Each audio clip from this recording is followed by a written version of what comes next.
Mega power star Ram Charan తాజాగా ఎయిర్పోర్ట్లో మెరిశారు. తన భార్య ఉపాసన, కూతురు క్లింకరతో కలిసి ఆయన బెంగళూరు వెళ్తున్నారు. ఈ సందర్భంగా హైదరాబాద్ ఎయిర్పోర్ట్లో మెరిశారు. ఇందులో ఉపాసన తన పప్పిని ఎత్తుకొని కనిపించగా, రామ్ చరణ్ తన కూతుర్ని ఎత్తుకొని వెళ్లారు. మరోవైపు ఇందులో పవన్ కళ్యాణ్ కొడుకు, కూతురు కూడా మెరవడం విశేషం. పవన్ కొడుకు అఖిరానందన్, కూతురు ఆద్యలు సైతం బెంగళూరు వెళ్తున్నారు. వీరు కూడా ఎయిర్పోర్ట్లో సందడి చేశారు. ప్రస్తుతం ఈ మెగా ఫ్యామిలీ బెంగళూరు వెళ్తున్న ఫోటోలు సోషల్ మీడియాని షేక్ చేస్తున్నాయి. మెగా ఫ్యాన్స్ని ఫుల్ ఖుషి చేస్తున్నాయి.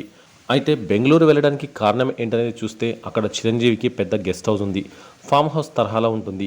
ఈసారి అక్కడే మెగా హీరోలు సంక్రాంతి పండుగని జరుపుకోబోతున్నారని తెలుస్తోంది. ఇకపై ఒక్కొక్కరుగా అక్కడికి చేరుకోబోతున్నారని సమాచారం. మరి ఇందులో పవన్ కళ్యాణ్ పాల్గొంటాడా లేదా అనేది సందేహంగా మారింది.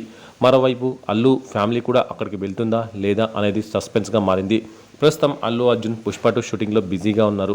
మరి ఈ క్రమంలో అల్లు అర్జున్ వెళ్తాడా లేదా అనేది సందేహంగా మారింది.